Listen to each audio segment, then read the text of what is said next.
Πάμε να δούμε τώρα με το CarGoes τι γίνεται, τι να προσέξεις, σε ποιους απευθύνεται, πώς να τη δουλέψεις και όλα τα σχετικά. Καταρχάς, είναι μια επιχείρηση που απευθύνεται σε παλιούς παίχτες που έχουν στην κατοχή τους πολλές επιχειρήσεις και αποβλέπουν στο παθητικό εισόδημα που παρέχει το χρηματοκιβώτιο. Το οποίο για να αποκτήσεις πρέπει να συναντηθείς με το μαντράτζο το μεγάλο στο αεροδρόμιο, να δεις αυτό το animation που είδες στην αρχή και μετά μπορείς να αγοράσεις το CarGoes είτε από εδώ είτε από το κινητό σου τηλέφωνο όποια στιγμή θελήσεις. Δεν χρειάζεται να κάνεις κανένα modification, με 1 εκατομμύριο έχεις και accommodation για να σπονάρεις μέσα και χρηματοκιβώτιο για να βγάλεις το παθητικό εισόδημα κάθε 48 λεπτά και κάθε φορά που θα μπαίνουν λεφτά στο χρηματοκιβώτιο θα ανεβαίνει το hit 8% σε όλα τα business που είναι συνδεδεμένα με το CarGoes. Δηλαδή κάθε 48 λεπτά θα ανεβαίνει το hit και στο Higgins Helitour και το Smoke on the Water, τις δύο άλλες επιχειρήσεις δηλαδή που έχουν προσθεθεί στο παιχνίδι σε αυτό το DLC, οπότε θα πρέπει να προσέξεις εάν δεν τις χρειάζεσαι πραγματικά να μην τις αγοράσεις. Να τονίσω εδώ πέρα για τα bonus που δίνει κάθε επιχείρηση. Έχοντας την κατοχή σου το CarGoes, αυτόματα ανεβαίνει κατά 35% η αξία του προϊόντος που έχει στο Cash Factory από το MC Business. Το Smoke on the Water ανεβάζει 35% την αξία του Weed και το Higgins Helitours ανεβάζει 10% αξία των προϊόντων που έχει στο Hangar, συν την αξία για κάθε προϊόν που δίνει εκεί πέρα bonus. Οπότε αν για κάποιο λόγο δουλεύεις σε αυτά τα business θα έχεις ένα πολύ καλό bonus. Αν όμως δεν τα δουλεύεις, θα σου πρότεινα να μην αγοράσεις τα δύο άλλα business πέρα του CarGoes, γιατί θα πρέπει να κατεβάζεις το hit με κάποια δουλειά αγκαρία, κάποια νόμιμη δουλειά. Που για το CarGoes είναι να πλύνεις ένα αυτοκίνητο και να το ξαναγυρίσεις πίσω. Στο Helitours πρέπει να κάνεις ξενάγηση σε κάτι τουρίστες. Και στο Smoke on the Water να μεταφέρεις προϊόν σε 5 σημεία, να οδηγείς ένα βανάκι εκεί. Το hit θα ανεβαίνει 8% κάθε 48 λεπτά. Για τα λεφτά που μπαίνουν στο χρηματοκιβώτιο και αυτό θα ανεβαίνει σε όλες τις επιχειρήσεις. Αλλά χρηματοκιβώτιο έχει μόνο το CarGoes, δεν έχουν οι υπόλοιπες δύο. Και μετά το hit θα ανεβαίνει ξεχωριστά για κάθε business από αυτά. Αν ξεκινάς από εκεί, ένα από τα mission που βγάζει λεφτά. Δηλαδή το money laundering που είναι διαφορετικά mission, ανάλογα από ποια επιχείρηση θα ξεκινάς. Και τα Mr. Faber Work που και αυτά δίνουν 35 χιλιάρικα. Απλά πρέπει να πετύχεις κάποια challenge, να πάρεις κάποια objective. Και αυτά τα mission ανεβάζουν το hit 10% αλλά μόνο στο business από όπου τα ξεκινάς. Είπαμε πως ανεβαίνει το hit κάθε φορά που θα μπαίνουν λεφτά στο χρηματοκιβώτιο και θα ανεβαίνει σε όλα τα business που έχεις πάρει σε αυτό το DLC. Οπότε θα πρέπει να τα ρίξεις και σε εκείνα τα business. Επίσης αυτά τα business δεν μπορείς να σπονάρεις, δεν έχουν κρεβάτι, θα πρέπει να οδηγήσει για να φτάσεις εκεί πέρα. Τώρα όσο αφορά το hit και μέχρι που μπορεί να φτάσει, μπορείς να το αφήσεις να τερματίσει μέχρι να κάνεις τη νόμιμη δουλειά για να το ρίξεις. Τώρα αν θέλεις να βλέπεις το hit χωρίς να χρειαστεί να επισκεφθείς την επιχείρηση, πάρε τηλέφωνο τον RAF όταν θα βρίσκεσαι έξω και θα σου δείχνει ξεχωριστά το hit που έχει κάθε επιχείρηση. Επίσης τηλεφωνώντας το RAF θα μπορείς να ξεκινάς mission για να ρίξεις το hit ή ακόμα και mission money laundering. Τα λεφτά θα εμφανίζονται στο κομμωδίνο εδώ αριστερά σε ένα βαλιτσάκι και να τα μαζεύεις γιατί υπάρχει ανώτερο ποσό 1 εκατομμύριο. Άμα ξεπεράσεις αυτό το ποσό, όσα laundering mission και να κάνεις, τα κάνεις τζάμπα. Εδώ σε αυτό το σημείο έχει snack, έχουν και τα άλλα business, τα άλλα δύο. Και πάμε να δούμε το χρηματοκιβώτιο που είναι ο κύριος λόγος που θα αγοράσεις αυτό το business τελικά. Τώρα σχετικά με το χρηματοκιβώτιο, πρώτο foul. Εάν έχεις 5 large warehouse δεν μπορείς να τα ανταλλάξεις με small και medium. Αλλά αν είσαι νέος παίχτης και έχεις δει το βιντεάκι τι να κάνεις αν είσαι νέος παίχτης στο GTA Online, σου είχα πει δεν αξίζει να έχεις παραπάνω από 2 αποθήκες και να εδώ πέρα δικαιώνομαι χωρίς να ξέρω βέβαια τι θα γίνει μετά. Αλλά τελικά, εάν έχεις 5 μεγάλες αποθήκες, δυστυχώς δεν θα μπορείς να κερδίσεις λίγα επιπλέον χρήματα κάθε 48 λεπτά. Ελπίζω να το διορθώσουν. Πάμε τώρα στο χρηματοκιβώτιο που μπορεί να κρατήσει μέχρι 100 χιλιάρικα, οπότε να έχεις το νου σου να τα μαζεύεις. Εδώ βλέπεις ότι όσο πιο πολλά business έχεις, τόσο περισσότερα λεφτά θα βγάζεις. Σου γράφει από κάτω κάθε business τι ποσό σου δίνει για κάθε 48 λεπτό.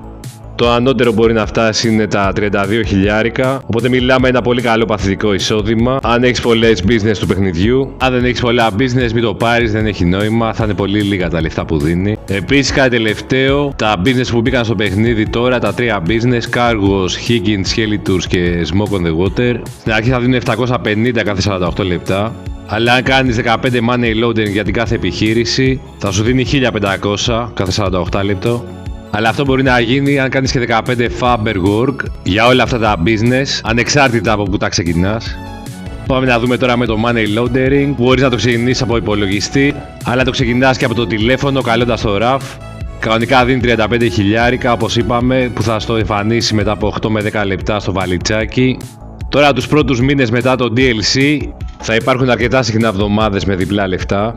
Αλλά κανονικά είναι 35 χιλιάρικα και ανεβάζει το hit κατά 10% στην επιχείρηση από όπου τα ξεκινάς. Είναι διαφορετικά mission σε κάθε επιχείρηση. Είναι σχετικά γρήγορα, το πιο πολύ μπορεί να σου πάρει 10 λεπτά. Αλλά αυτό που μου άρεσε περισσότερο είναι η μουσική από τα Cayo Perico Preps που έχει σε όλα αυτά τα mission. Τώρα κάποια από αυτά τα mission μπορεί να σε μπερδέψουν. Στο money laundering του Cargos που πρέπει να ρίξεις κάτι Molotov, θα ξεμείνεις από Molotov σίγουρα σε αυτό το mission, αλλά πρέπει να ψάξεις να βρεις ένα καφάσι με Molotov εκεί κοντά, ή πολύ απλά μπορείς να ρίξεις RPG και θα κάνουν τα λεφτά μετά από λίγο. Στο Heli Tours που ήταν μάλλον τα χειρότερα από αυτά τα mission, εκεί που πρέπει να κλέψεις ένα ελικόπτερο μπορείς να σπαουνάρεις το Phantom Wedge αν το έχεις. Και στο Smoke on the Water, εκεί που πρέπει να κάψεις μια φάρμα με weed, μπορείς να πάρεις ένα πολεμικό αεροπλάνο όπως το Raiju ή ένα ελικόπτερο όπως το Savage που έχουν explosive machine gun και να τελειώσει γρήγορα τη δουλειά. Ωραία αυτά τα mission για το money laundering, δεν έχουν cooldown, μπορείς να τα φερμάρεις το ένα πίσω από το άλλο, αλλά στο τέλος θα κουραστείς να τα κάνεις συνεχόμενα. Πάμε τώρα να δούμε πως αγοράζουμε τα άλλα δύο business. Μέσα από τον υπολογιστή του Cargos πατάμε αριστερό βελάκι, τα εμφανίζεις και τα αγοράζεις, μόνο χρώμα μπορείς να αλλάξεις. Τώρα όσον αφορά το Higgins Heli Tours, ίσως να έχει κάτι επιπλέον που να σε ενδιαφέρει, και αυτό είναι ότι μπορείς να σπαουνάρεις απευθείας ένα ελικόπτερο από το hangar εδώ σε αυτό το χώρο. Αν ας πούμε θέλεις το Ακούλα για τα πλεονεκτήματα που έχει και είσαι μέσα στο Los Santos, θα ξέρεις ότι εδώ θα σου σπαουνάρει ακριβώς δίπλα αντί να τρέχεις μακριά να το πάρεις. Το κακό όμως είναι ότι από το Heli Tours μπορείς να σπαουνάρεις μόνο ελικόπτερα και όχι αεροπλάνα από το hangar. Επίσης κάτι άλλο που μπορεί να βοηθήσει το Higgins Heli Tours, αν είσαι mission lover και σου αρέσει να κάνεις το Mr. Faberwork, που για μένα είναι το καλύτερο από αυτό που έχουμε δει σε αυτό το DLC, τότε καλύτερα να ξεκινάς στα Faberwork εδώ από το Higgins Heli Tours, ώστε να πηγαίνεις στα mission με το ελικόπτερο. Ενώ μετά μπορείς να σπαουνάρεις προσωπικό όχημα, κουρούμα ή vigilante. Πάμε τώρα στα Faberwork missions, που είναι ιδανικά για εκολαπτώμενους mission lover, αλλά και για βετεράνους mission lover που θέλουν κάτι εύκολο και ανώδυνο για να περάσουν την ώρα τους. Τα λεφτά που παίρνεις δεν είναι πάρα πολλά, ακόμα και σε εβδομάδα με διπλά λεφτά, οπότε καλό είναι να ξέρεις πως θα βγάλεις και κάτι παραπάνω από αυτά τα mission. Και ξεκινάμε το πρώτο Faber mission, το Liquid Market. Ξεκίνα αυτό το mission από εδώ για να πάρεις το ελικόπτερο και να πας όσο πιο γρήγορα γίνεται στο Sandy Shores. Μπορείς να μπεις πυροβολώντας την κλειδαριά, αλλά έτσι θα σε καταλάβουν αμέσως. Και μετά δώσε φαγητό στο σκυλί, γιατί αν συνεχίσει να καυγίζει θα σε καταλάβουνε πάλι. Σε αυτό το mission έχεις δύο πακετάκια κοκό, που το ένα μπορεί να βρίσκεται εδώ που το πήρα τώρα, και κάποια άλλα σημεία μπορεί να είναι εδώ πέρα δεξιά, σε αυτά τα ράφια εδώ ή στο τραπεζάκι. Καλό είναι να ψάχνεις όλους τους χώρους, γιατί θέλεις να βρεις και το flash drive που είναι εδώ, ή μπορεί να βρίσκεται και στην τηλεόραση, και μετά πας μέσα στο δωμάτιο για να φορμάρεις το flash drive στο laptop.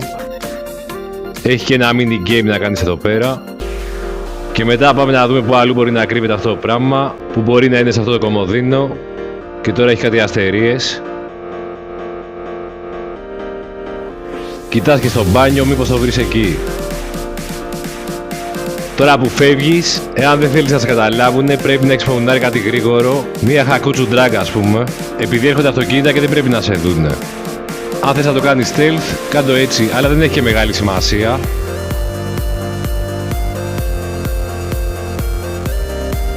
Αφού ήρθες εδώ πέρα σε αυτή τη μάντρα, πρέπει να βρεις 4 ουίσκια και είναι τελείως αρχαιοσπαστικό και σε καθυστερεί. Υπάρχουν 12 τοποθεσίες που μπορεί να κρύβεται, ή σε αυτό το τάγκ, ή σε αυτό το σκάφος. Αν πατήσεις το βελάκι, ο Ραφ θα σου δώσει μια περιγραφή, αλλά είναι ακατανόητα. Πιστεύω ότι ακόμα και αυτοί που έχουν τα αγγλικά για μητρική γλώσσα δυσκολεύονται να καταλάβουν τι είναι αυτό. Τέλος πάντων, μιας και ήρθαμε, θα σου δείξω κάποια σημεία. Μπορεί να είναι αυτό το lift εδώ πέρα δεξιά. Το Tail Hoist Claw, τι λένε ρε μάγκα. Είναι εδώ αυτό, από κάτω του. Ένα άλλο σημείο που μπορεί να βρίσκεται είναι το Hot Rod, έτσι θυμάμαι το λέει αυτό το αυτοκίνητο. Πίσω από αυτό το αεροπλάνο είναι το Daredevil Tail. Το two-wheel couch θα είναι 2 ποδήλατα και ένας καναπές και όλα θα βρίσκονται θαμμένα εκτός από το cockpit που πρέπει να ανέβει στο πιλωτήριο στο άσπρο αεροπλάνο. Τέλος του mission και μια χαμένη ευκαιρία από τη Rockstar που θα μπορούσε πραγματικά να έχει συνδέσει τα business και εδώ στο Night Club ας πούμε να μου ανεβάσει το popularity μετά το τέλος του mission. Και έτσι κανείς δεν θα είχε πρόβλημα για τα λίγα λεφτά που παίρνει. Πάντως το bonus το πήραμε, ήταν τα 2 πακέτα μέσα στο σπίτι που βρήκαμε και τίποτε άλλο. Πάμε στο δεύτερο mission, το Roy, το καλύτερο με διαφορά από όλα τα υπόλοιπα Faberwork. Και θα ήταν ακόμα καλύτερο αν το να γυρίσω το αμάξι πίσω στο Salvage Yard ισοδυναμούσε με ένα tow truck mission που θα συνέχιζε να κρατάει υψηλά το εισόδημα στο χρηματοκιβώτιο. Σε αυτό το mission πρέπει να πας στο καζίνο και να μπεις από το staff lobby, όπως θα έκανε στο Diamond Casino Heist. Μόλις μπεις μέσα ψάχνεις να βρεις ρούχα για να μην χρειάζεται να πυροβολάς κάμερες, επειδή μπορείς να πυροβολήσεις μόνο μία και αυτή θα είναι στο τέλος. Πρέπει να πας εδώ αριστερά σε αυτό το χώρο με τους φοριαμούς, όπως το Big Con Approach του Diamond Casino Heist, που αφού έχεις κλέψει το καζίνο, έρχεσαι μετά εδώ για να αλλάξεις ρούχα και να φύγεις κύριος. Αλλά επειδή το Diamond Casino Heist δεν γίνεται solo, πρέπει να έχεις τουλάχιστον άλλο ένα άτομο να ξέρει τι πρέπει να κάνει. Τώρα αν θέλεις όλο το loot bonus, πρέπει να το κάνεις stealth, που είναι πανεύκολο και θα σε βοηθήσει να το κάνεις πιο γρήγορα. Εδώ περνάω μπροστά και από την κάμερα χωρίς να με δει, ακριβώς επειδή έβαλα αυτά τα ρούχα. Και εδώ αφήνω το βίντεο χωρίς να κόψω πολλά, επειδή το stealth είναι μέσα στο bonus. Στο minimap μπορείς να δεις το αποτύπωμά σου στο χώρο όταν κινείσαι και μειώνεται σημαντικά όταν ενεργοποιήσεις το stealth. Ενεργοποιείς το stealth από PlayStation πατώντας το R3. Εδώ που μπήκα σε stealth λειτουργία, μπορώ να πλησιάσω χωρίς να με καταλάβει.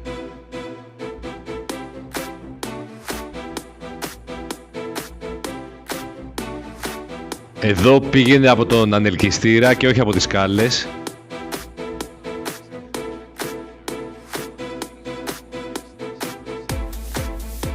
Και πήγαινε κοντά σε αυτά τα 2 άσπρα τετραγωνάκια όπως φαίνονται στο minimap.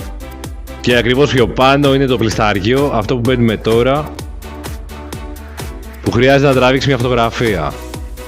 Εδώ έχει μια κάμερα που πρέπει να καταστρέψεις και μετά να τραβήξεις τη φωτογραφία με την ησυχία σου. Αφού στείλεις τη φωτογραφία θα σου πει να σκοτώσεις το στόχο σου, αλλά πρώτα τσέκαρε στο minimap για ένα σήμα δολαρίου. Και αυτό είναι το loot που το τσιμπάς και πάει να βρεις τον τύπο μετά.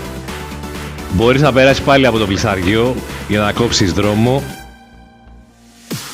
και να βρεις τον τύπο, να το καθαρίσεις και να φύγεις. Εκεί είναι το δωμάτιο δίπλα, μπαίνεις μέσα. Ο τύπος είναι από το Σπαρταριστάν, Σπαρταράει. Γυρνάς πάλι στο πλισταργείο 10 βήματα, μπαίνεις εδώ μέσα και φεύγεις. Σε σπαουνάρει το παιχνίδι κάτω, μπαίνεις στο γκαράζ, πάλι stealth, είναι μόνο 4 άτομα και πολύ εύκολα. Και πάμε να ξαναδούμε για τα bonus τι πρέπει να κάνεις.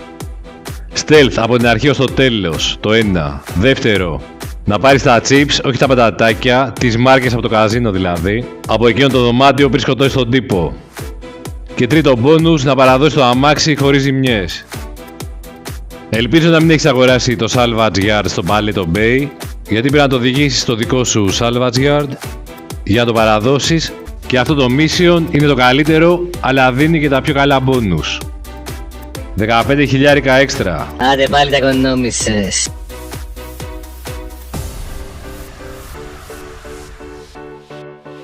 Και πάμε στο επόμενο mission. Πρέπει να πάμε στο σπίτι ενός μικροαπατεώνα, να καθαρίσουμε κάτι τύπους απ' έξω για να μπούμε μέσα και να βρούμε το σκίνι, το μικροαπατεώνα που θα μας οδηγήσει σε ένα μέρος κοντά στο Garment Factory. Όπου και εδώ θα πρέπει να καθαρίσουμε κάτι τύπους, αλλά να προσέχουμε και το σκίνι να μην του πέσει το health, γιατί θα έχει και αυτό επίπτωση στα λεφτά που θα πάρουμε στο τέλος. Ψιλοεύκολο mission, ψιλογρήγορο, Δεν έχει κάτι από τα ενοχλητικά που μπήκαν τα τελευταία χρόνια στο παιχνίδι, όπως το Mackenzie ας πούμε. Εδώ απλά καθαρίζεις τύπους, έρχονται από 2-3 σημεία, είναι σαν να βρίσκονται παντού, αλλά οκ, τα καταφέρνεις. Και εδώ το bonus είναι να ανοίξεις όλα τα container που βρίσκονται στο χώρο, γιατί κάποια από αυτά θα περιέχουν το extra loot. Στην αρχή πρέπει να βρεις μια τσάντα που θα βρίσκεται εδώ μπροστά και δεξιά.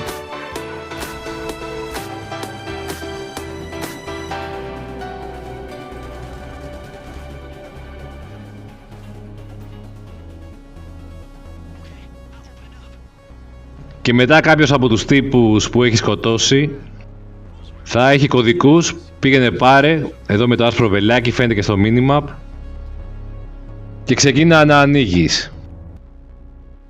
Μπορεί να μην έχει τίποτα μέσα, αλλά εσύ άνοιξε τα όλα, κάτι θα βρεις. Εκεί που έχει τους κωδικούς, εσύ δεν χρειάζεται να γράψεις τίποτα. Κάτι τελευταίο, πάρε πρώτα τα διαμάντια και μετά το υπόλοιπο loot. Και πάμε στο επόμενο, το Mutual Founds, που θα ήθελε να είναι κάτι καινούργιο, κάτι ξεχωριστό, αλλά τελικά δεν είναι. Το θεωρώ το τρίτο καλύτερο, όμως δεν μου αρέσει το πρώτο μέρος, που σου τρώει πάρα πολύ χρόνο.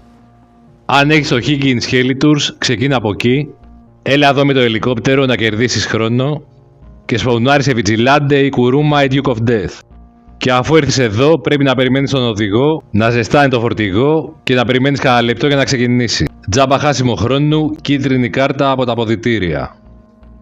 Αφού ξεκινήσει το φορτηγό, το ακολουθείς και αντί να πάει εδώ πέρα όλο ευθεία, στρίβει και πάει από τα βουνά. Και έτσι τρώει και τη δεύτερη κίτρινη κάρτα πολύ νωρίς. Αλλά έχει ωραίο τέλος και άντε κάπως τρώγεται, ειδικά άμα είσαι mission lover. Εδώ δεν έχει σημασία αν έχεις Vigilante ή Kuruma ή Duke of Death. Απλά κάτσε πίσω να τρως τις σφαίρες εσύ και όχι το φορτηγό και δεν χρειάζεται να τους σκοτώσεις όλους, αρκεί να τις τρως εσύ. Αν απομακρυνθείς πολύ από το φορτηγό, αυτό θα κόψει ταχύτητα, οπότε κοίτα να μένεις κοντά του για να μην καθυστερείς. Και μετά από κάτι λιγότερο από ένα 5 λεπτό θα φτάσει σε μια αποθήκη στο Cypress Hill, στο πρώτο σημείο που έρχεσαι όταν κάνεις το φινάλε του Lost Contract από το Autoshop. Και εδώ αφού κατέβεις, το μόνο που πρέπει να προσέξεις είναι να μην σκοτωθεί το NPC που είναι μαζί σου. Γιατί σε αυτή την περίπτωση το mission θα γίνει fail και δυστυχώς θα πρέπει να το ξεκινήσεις πάλι από την αρχή. Οπότε πρέπει να σκοτώσεις όσο πιο γρήγορα γίνεται τα άλλα NPC που έρχονται πρώτα από αυτήν εδώ τη μεριά και μετά θα αρχίσουν να έρχονται από πίσω. Και κάποια στιγμή θα τον δεις να τρέχει, οπότε πήγαινε κοντά του να το καλύπτεις και να μην πεθάνει. Εδώ το bonus που θα πάρεις είναι για τον damage του φορτηγού και δεν έχει καμία σχέση με το health που θα έχει εδώ ο φιλαράκος μας στο NPC. Η μόνη επίπτωση που θα μπορεί να έχει αυτό είναι να ξεκινήσει πάλι το mission από την αρχή αν πεθάνει. Οπότε έχει το νου σου, διασκέδασέ το στο τέλος που είναι το καλύτερο σημείο και θα πάρεις τα 10 χιλιαρικάκια χωρίς να ψάχνεις. Και από το τρίτο καλύτερο mission πάμε στο 3 χειρότερο. Η Rockstar δεν έχει ανακοινώσει ακριβώς ποια είναι τα bonus. Πρέπει να καθόμαστε να βλέπουμε στο YouTube για να καταλάβουμε τι γίνεται. Και το πρόβλημα με αυτό το mission δεν είναι μόνο ότι είναι κακό, αλλά δεν ξέρουμε και ακριβώς τι πρέπει να κάνουμε για να πετύχουμε τα bonus. Κατά πρώτον, κοιτάς μια φωτογραφία να καταλάβεις πού βρίσκεται και θα βρίσκεται πάντα στο Power Station, εδώ πάνω. Και να μην πατήσεις το κουμπί που λέει Hold. Δηλαδή να μην πάρεις τη βοήθεια από τον RAF και να μην εμφανιστεί ο κίτρινος κύκλος στο minimap. Πρέπει να βρεις αυτόν που ψάχνεις μόνο με τη βοήθεια της φωτογραφίας. Και θα καταλάβεις ότι τον βρήκες όταν δεις αυτά τα παρκαρισμένα αυτοκίνητα σε μια ανεμογεννήτρια. Κάπου εδώ πρέπει να βρίσκεται ο τύπος που ψάχνουμε. Του βαράμε μια ένεση να έρθει στα ίσα του και μετά το πάμε κατευθείαν στο νοσοκομείο του Sandy Shores. Οι φήμες λένε ότι το delivery bonus που θα δεις στο τέλος αφορά το πόσο γρήγορα τον γυρνάς πίσω. Αλλά υποψιάζομαι ότι έχει να κάνει με τους professionals που πρέπει να τους σκοτώσεις ενώ κινούνται με αυτοκίνητα και να πάρεις τα πακέτα που κουβαλάνε για να τα παραδώσεις στο τέλος. Ξεκάθαρη απάντηση δεν μπορώ να δώσω εγώ ούτε κανείς, αλλά για να πετύχεις τον delivery bonus, βρες γρήγορα τον DJ, πήγαινε τον γρήγορα στο νοσοκομείο και μετά βρες γρήγορα τα αυτοκίνητα που κουβαλάνε τα πακέτα για να τα φέρεις στην κυρά όσο γρηγορότερα γίνεται. Το additional take τουλάχιστον ξέρουμε τι είναι, δηλαδή δεν ζητάς τη βοήθεια του RAF. Εδώ να θυμίσω ότι αυτά τα mission τα κάνεις αναγκαστικά με τη σειρά, ενώ τα ξεκινάς από τον υπολογιστή μόνο. Δηλαδή δεν ισχύει ότι και με τα άλλα mission που μπορείς να τα κάνεις με ό,τι σειρά θέλεις από τα job. Και πάμε στο φινάλε που δεν είναι ούτε καλό ούτε κακό, είναι όμως γρήγορο. Βέβαια μπορεί να δει κάποιος μια τάση φλωροποίησης, επειδή στην αρχή θα πάμε σε 3 σημεία και γίνεται κάτι πρωτοφανές, δεν πρέπει να τους σκοτώσεις όλους. Τα σημεία είναι πολύ κοντά, δεν χρειάζεται να πας με το ελικόπτερο και απλά πας εκεί, καθαρίζεις μερικούς και όταν στο μήνυμα σου βγάλει άσπρα κυκλάκια τους αφήνεις. Και αυτοί θα είναι πάντα οι 3 τελευταίοι. Πας και στο επόμενο σημείο, κάνεις το ίδιο πράγμα για να σε στείλει στο τελικό σημείο, το construction site. Εδώ μπορείς να το κάνεις stealth, αλλά αν πας πρώτα κάτω να πάρεις την τσάντα, που είναι το bonus loot, τότε χάνεις αυτόματα το stealth και θα κάνεις το φινάλε aggressive. Κάτι που δεν είναι καθόλου δύσκολο, αρκεί να είσαι λίγο προσεκτικός.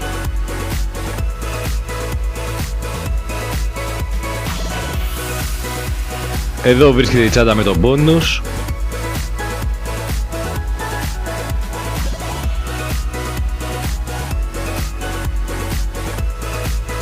Αλλά μόλις την πάρεις, χάνεις κατευθείαν το stealth.